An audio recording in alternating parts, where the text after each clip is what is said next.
Good afternoon, everybody. Happy Monday. Okay, I'm just going to get, is it Tuesday? Holy cow. Happy Tuesday. Oh my gosh, time is. All right, it's Tuesday. Happy Tuesday, everybody. Okay, we're just going to get straight to it. As you know, we're going to do a trip preview for the President's upcoming ACONUS trip. The Admiral's here to do that preview, so I'm just going to invite him straight away. How y'all doing today? Okay, I think as you know, tomorrow President Biden will be heading to Hiroshima, Japan to participate in the G7. Since the President took office, revitalizing our alliances and partnerships and reestablishing America's leadership around the world has been one of his top priorities. Thanks in no small part to his hard work during the G7, you will see that our allies and partners are more united than ever. Over the last 15 months, the G7 has stood in solidarity with Ukraine following Russia's invasion, rallying the world to support Ukraine and cutting Putin off from the key technologies and financing around the globe. That solidarity with Ukraine is even stronger now than it was last year, and you'll see concrete action to further isolate Russia and weaken its ability to wage its brutal war. Of course, this display of unity will extend to other key economic and security issues as well. G7 leaders will demonstrate that we share a common approach to the challenges posed by the PRC, an approach that is grounded in common values. And we will also rally the world. We will also rally around the need for bold action to accelerate the clean energy transition, including by making President Biden's economic agenda a blueprint for G7 action to address the climate crisis and create good jobs. Finally, we will present an affirmative agenda to take further action to support developing countries around the world. That means we're going to showcase how we are scaling President Biden and the G7's flagship infrastructure initiative, the Partnership for Global Infrastructure and Investment, otherwise called PGII, which has attracted major investors to better respond to the global demand for high-quality infrastructure financing. And we will reaffirm our commitment to help institutions like the World Bank evolve so that they can more effectively address global challenges that directly affect its core mission of poverty reduction, including climate change. Now, the President will also have an opportunity to meet with Prime Minister Kishida on the margins, where they will discuss ways to further strengthen our mutual security, economic, multilateral cooperation, and of course, look for ways to continue to improve our alliance with Japan. And he will also have the opportunity to meet with the leaders of the other members of the Quad, Prime Minister Modi of India and Prime Minister Albanese of Australia as well. So a very packed agenda here for the G7. President's looking forward to getting out there and having those discussions, and again showing how united the G7 really is around a common range of security challenges and opportunities. Go ahead, Steve. Question there. You mentioned the President's going to meet the Quad leaders in Japan. Does that reflect the change to the back half of the trip? Is he not going to go to Australia anymore? That would have had the opportunity to meet with Prime Minister Modi and Prime Minister Albanese anyway at the G7. I don't have any additional changes or additional schedule items to speak to today. We're working through, thinking through the rest of the trip right now. And then, so the rest of the trip is now up in the air because of the negotiations. What I can speak to is the G7 and going to Hiroshima. The President's looking forward to that. We're taking a look at the rest of the trip. And this is a substantive question there. Can you speak a little bit about the implications of the debt limit showdown here at home on the President's credibility on the global stage? Is it, how can he rally the world if he can't rally lawmakers here in Washington? That's something as simple as, and fundamental as the full faith and credit of the United States. What message does that send abroad? These leaders, all leaders of democracies, they understand and they respect American leadership on the world stage. And they know that our ability to pay our debts is a key part of U.S. credibility and leadership around the world. And so they understand that the President also has to focus on making sure that we don't default and on having these conversations with congressional leaders. And he'll be able to do that and have his team do that while we're at the G7. But these leaders of all around the world understand how important American credibility and leadership is, and that's why they understand how important it is that the President stay on top of this issue. We wouldn't even be having this discussion about the effect of the debt ceiling debate on the trip if Congress would do its job and raise the debt ceiling the way they've always done. Admiral, Typically, when you do a trip preview, you talk about all the planned stops, and there were other stops, Papua New Guinea and Australia, That's right. that have been announced. You did not do that. Is the president calling Prime Minister Albanese? Is he doing something that would perhaps lead to a change in the itinerary? Should we anticipate that? It's difficult for me to tell you exactly what to anticipate at this point, Kelly. As I said, we're reevaluating the rest of the trip right now. I can speak to Hiroshima. I can speak to the G7. We're evaluating the rest of the trip, and as you might expect, should there be changes made or need to be made to the rest of the trip, we will absolutely make proper notification.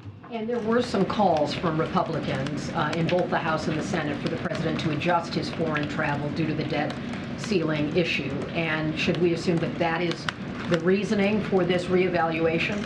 No, you should assume that, first of all, we're going to the G7 and we're looking forward to that. It's an important forum for a lot of important issues that I just detailed. And given where we are right now, it's also incredibly prudent and responsible for the president to take a look at the rest of the trip and evaluate whether it makes sense going forward. Again, when we have something to speak to, we certainly will. But the President of the United States can do both things. He can travel overseas and manage our foreign policy and our defense policy and look after our national security commitments in an important region like the Indo-Pacific, and also work with congressional leaders to do the right thing, raise the debt ceiling, avoid default, so that the United States' credibility here at home and overseas is preserved. Well, yeah, I mean, thank you. In essence, you're sort of teasing us here over what could transpire in the next 2 hours.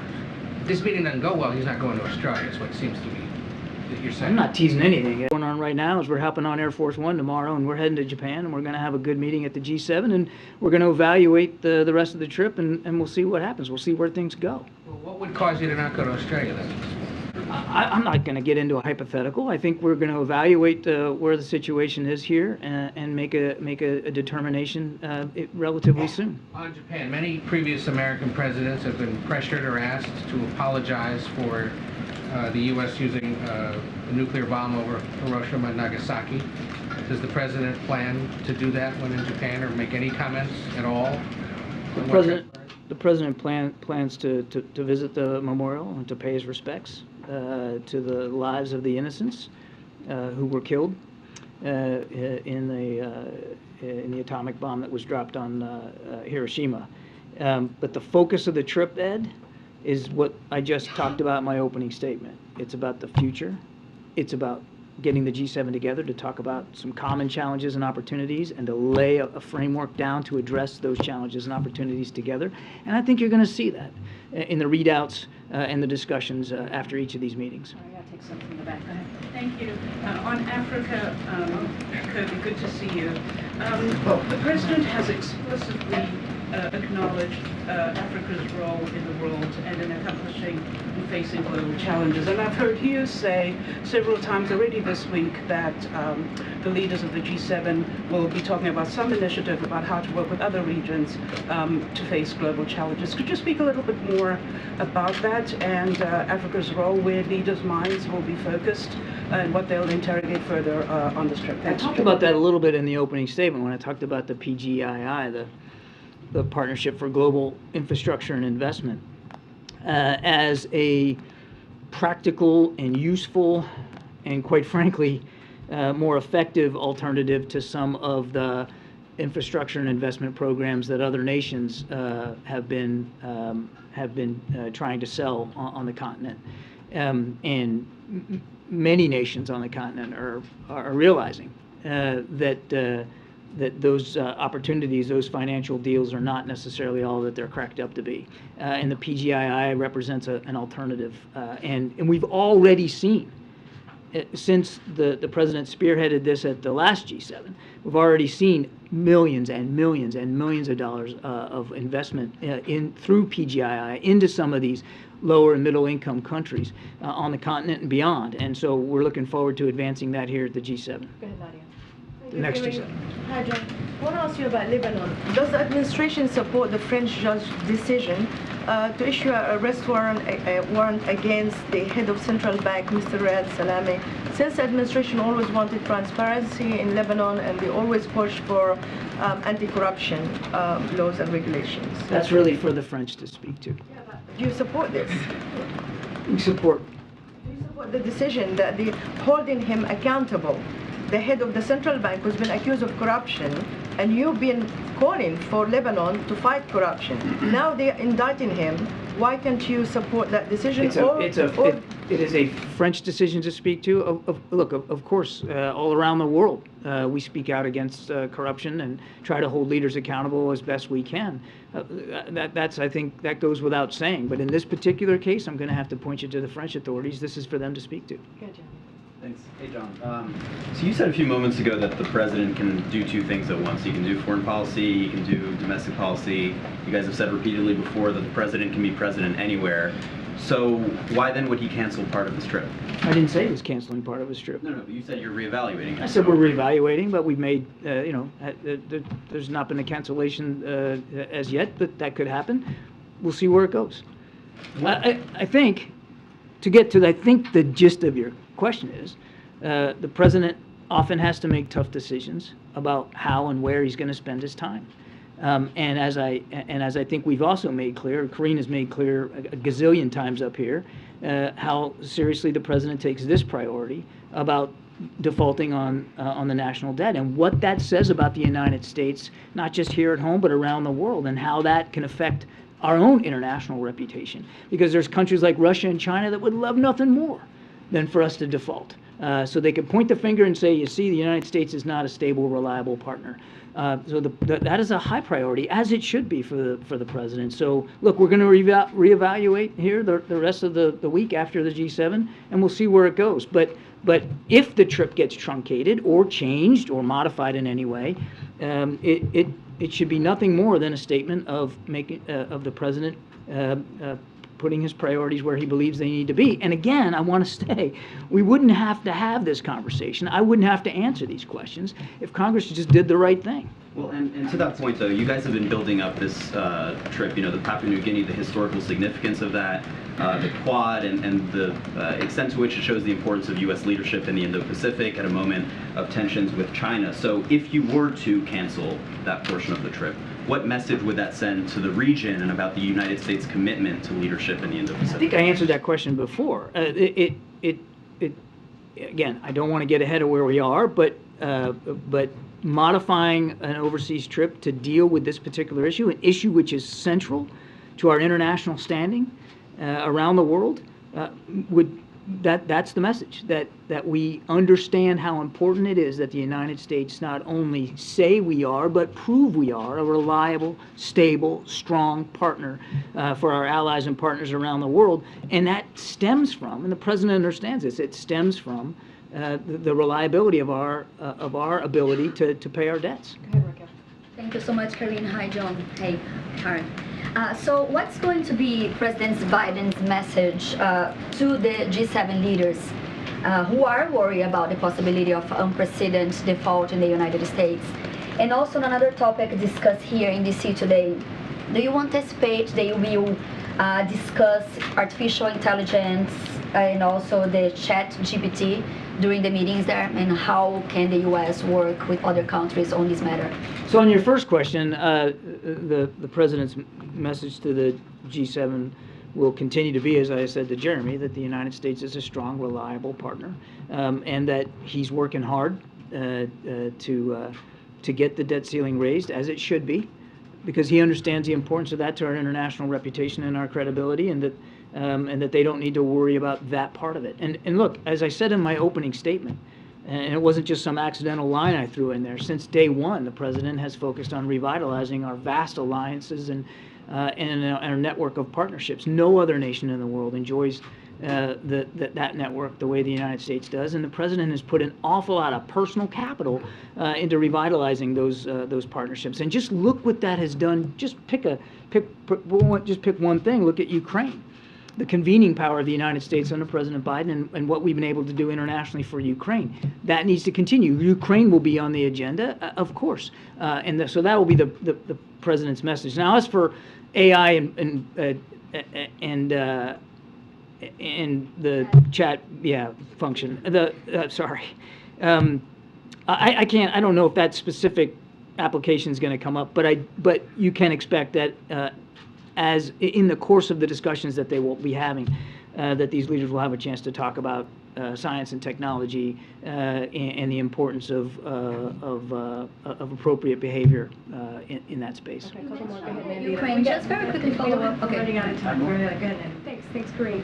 Reuters has reporting showing that the G7 countries are set to discuss concern about China's use of economic coercion in its dealings abroad, and that's going to be part of the larger joint statement that will be released in Japan. Wondering if you can confirm that. The PRC and managing that competition with them, as well as dealing with the full scope of challenges that the PRC presents in the Indo-Pacific region, will absolutely be on the agenda for the G7. And as I said in my opening statement, I think you can expect to hear at the end of those discussions that all the G7 leaders are over a common mind about how to deal with the challenges that the PRC presents. I won't get ahead of what's going to be said after those discussions, but it absolutely will be on the agenda, and I absolutely think you'll see at the end of it that the G7s are all like-minded. G7 nations are all like-minded. So economic coercion specifically will be a part of it? I think they're going to talk about the broad scope of coercive activities by the PRC, and economics is certainly a part of that. Yes, that will be part of the discussion, but so will be the security coercion that we see coming out of the PRC, whether it's in the East China Sea, whether it's in Taiwan Strait or the South China Sea. All that will be discussed. Thanks. John, I want to ask you about a developing story. We're just now hearing reports about an American convoy in Nigeria coming under attack. What can you tell us about it? Don't know a whole lot. I just got informed about that here before coming on out to talk to y'all. It does look like a U.S. convoy vehicles was attacked. What I can tell you is that no U.S. citizens were involved, and therefore there were no U.S. citizens hurt. But we are aware of some casualties, perhaps even some killed. But I don't want to get too far ahead of where we are right now. It just happened, and the State Department's looking into this. Go ahead. Given the number of questions you've taken on the debt limit here as it relates to the G7, how much do you expect that issue to kind of cast a shadow over these conversations? I mean, do you expect the president to answer questions about the process and the fallout and what may happen if with G7 leaders? Look, I'm not going to speak for other G7 leaders and what they may or may not want to ask the president, but we do not expect that this will, to use your phrase, overshadow the G7. There's an awful lot on the agenda. I just walked you through it. These are several full days of discussions about real meaningful issues to our national security and to that of our G7 partners. I do not expect that this is going to dominate the discussion. Go ahead, JJ. Can you comment on the report that a U.S. Patriot battery system may have been damaged in Ukraine in the latest Russian missile barrage? I cannot, no. Say whether, so if it were damaged, would the Ukrainians be able to repair it on their own, or would the U.S. have to? First of all, I can't confirm the reports, but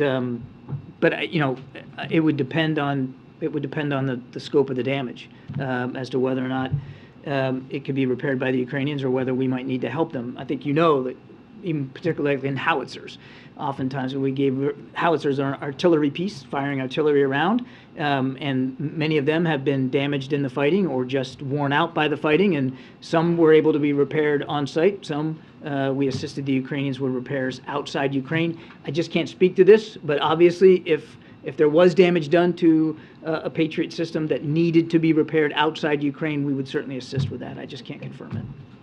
The video that the U.S. has released asking Russian intelligence to share its secrets with the United States, why now? Why would any Russian share that kind of information? And what safety assurances is the U.S. offering? You're talking about the video that the CIA released. It's not uncommon for them to do this, for one thing. They look for recruits, same as the U.S. Navy does. And so it's not uncommon for them to use video as an opportunity to see if they can encourage others to help them out. I'd refer you to CIA to speak to the efficacy of of that process and that program, but it's not atypical for them to do that, and frankly, it would be irresponsible if they weren't doing that. Are you offering safety assurances, though? I mean, why would... I'd refer you to the CIA to speak to the details of the program. Japan is very much hoping that the U.S. will resume joining the TPP. Has there been any thought of that coming up? I don't have anything on the agenda with respect to TPP to speak to. This time, will you have a little chance to visit Japan? Last time you didn't get out of the hotel room. Me? Are you going to visit Japan, I Karine? mean, yeah, hopefully, we'll see. We'll be busy, we'll be very busy. Okay, we have to wrap this up. Anita, you have the last question. Thank you so much, John. First of all, we just heard South African President Cyril Ramaphosa say that both President Zelensky and Putin have agreed to 6-party talks with African leaders aimed at hammering out a peace deal. Just wondering how the White House feels about peace deal in Ukraine. Yeah, look, I'll say what I've said before. We would welcome any credible peace proposal put forward, even by a third party or third parties. Hang on, let me finish. In Russia right now. Let me finish. We would support any third party peace proposal as long as it can be seen as credible, enforceable, and sustainable. And for those three things to be the case, it's got to be supported by President Zelensky and the Ukrainian people. Nothing about Ukraine without Ukraine. I've said it a million times. We'll keep saying it. We're not poo-pooing other peace proposal opportunities as long as they can be credible and sustainable and enforceable. And again, that means that the Ukrainians have to be 100% behind it. And it has to start with Ukrainian perspectives. It has to start with the UN Charter being a foundational element, and it has to start with President Zelensky's support and his 10-point proposal, at least referencing and be a part of that frame. So that's where we are. One more person. Go ahead, sir. Thank you so much. The situation in Pakistan has gotten worse from the last time that we spoke. I'm just, last time you said that the U.S. does want to see a stable Pakistan. Of course we do. Things are getting from bad to worse anything update about that? And second question. When you say bad to worse, what are you referring to exactly? 7,000 political party workers have been arrested, journalists are missing. This is all happening. Supreme Court, there was yesterday a protest in front of the Supreme Court, so... We want to see Pakistan be a success. And we want to see Pakistan, the government, live up to the strongest aspirations of the Pakistani people. Pakistan is an important partner in the region. They're suffering from the threat of terrorism every single day. And we're mindful of the challenges that they're facing politically and economically as well. And in the United States, they'll continue to find a good friend. Thanks. Thank you so much, Admiral. Appreciate it. Okay, we have a couple minutes left. Zeke? So the president over the weekend made a bit of news when he said that he was open discussing work requirements as part of this negotiation with Republicans that's underway. So can you clarify exactly what the president is negotiating on here, particularly when it comes to work requirements that are fired from a lot of Democrats right now? So, also as the president said on Sunday, he will not accept proposals that take away people's health care, health coverage. So that is incredibly important to the president. He's been very consistent about that. As we've been having conversations with Republicans, or kind of the back and forth with Republicans as it relates to health coverage. And look, MAGA Republicans have been attacking, as you know, Affordable Care Act. That's been for many years now. They've tried over and over again to get rid of the Affordable Care Act and trying to take away health care from hardworking families. And again, 40 years now. And so clearly they haven't given up. And so that's what the president was speaking to. The bill, as you all know, threatens the health care for 21 million Americans. 21 million Americans. So the president has said, for this, not just for years, but specifically the past couple of months, that he's going to continue to fight for health care, fight for Americans and American families to make sure that they have that health care, and that's what he was specifically speaking to. The president, though, is willing to discuss work requirements when it comes to TANF, but not for Medicaid or SNAP. That's what we're talking about here? So look, when you think about the work requirements, that's something he voted for back in the 1990s. So it's been around for some time, clearly. Their program already have work requirements and still have that because of the law today. So just want to make that really clear. What we're talking about is making sure that something that the president has been pretty consistent about for these past several months is continuing to fight for health care coverage. And something goes down with this because, you know, what you're discussing right now is negotiating with congressional Republicans that they want done in order to raise the debt limit by this deadline at the first of the next month. So how are you not negotiating about the debt limit if you're negotiating about something that's contingent on them agreeing to raise the debt limit? I hear you. We are right now having a conversation, negotiating on the budget. That's what the president has been very clear about. We want to go back to regular order and talk about appropriations. That's what and we've been very clear that the debt limit needs to be taken care of. Congress needs to do their constitutional duty. And if you think about it, Republicans, MAGA Republicans, have laid out how they see the vision for the American people when it speaks to the budget, right? And so we've been very clear about that 22% cut that they want to do to healthcare. Just talked about the 21 million Americans, right? The cut that they want to do to veterans. All of those things are conversations that his team and the teams of the four congressional leaders, they've been having for the past couple of days on the budget, on how we move forward with the budget.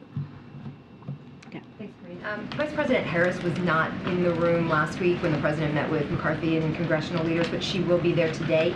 Can you tell us why she's part of this meeting and the role she's playing, and whether or not she's going to step in over the next couple of days when the president's traveling overseas, take on a bigger role in his absence? So look, the vice president, this is not about the president's trip to Asia. So just want to be very clear. This is, and I said this last week, she has been a partner in this. She has been consulted multiple times on the budget, on preventing default. This is something that the president clearly respects her view. And for this meeting, he wants her to be part of this meeting so they can continue to consult. But now, of course, she'll be part of the meeting with the 4 congressional meetings. Look, he wants her input in this, and that's what we're going to see with this meeting today. But will she step in while he is overseas and do meetings? Like, what might she be doing now while he's well, look, the vice president is a close advisor. She's a partner to the president. That has been consistent the last 2 years. That's what you're going to continue to see. And she's been part of this process throughout these conversations about the budget, about not defaulting. So that is not going to change. And as I've said, as my colleague just said moments ago, the president could be president anywhere. He can do the work of the American people abroad, and certainly he does it every day here when we're in the White House. So that's not going to change. As we know, every president has said this before this president, he can be a president everywhere. Go ahead, Joey. Yeah, thank you. What is the White House's response to concerns already expressed from progressive Democrats that President Biden is giving too many concessions and debt ceiling talks with Republicans? Zeke noted the consideration of expanded work requirements for some federal aid, the future spending on future spending caps on discretionary funds that has been discussed, as well as permit reform. All this we're hearing is coming out of these debt ceiling talks. So I'm going to be very careful. I'm not going to negotiate from the podium. As you know, there's going to be a meeting very, very shortly that the president's going to have with the 4 leaders, and also the president's team has been, and the congressional members, their team have been meeting for the past several days, and it's been, as we see it, very productive. This is a president has been around the block a few times, right? When you think about negotiations, he knows how to make deals. He knows how this works, and there's no one more experienced in knowing how to get this done. And if you look at the record of this president, if you think about the Inflation Reduction Act of the last 2 years, you think about the gun safety legislation, you think about the PACT Act, you think about the bipartisan infrastructure legislation that's clearly now law.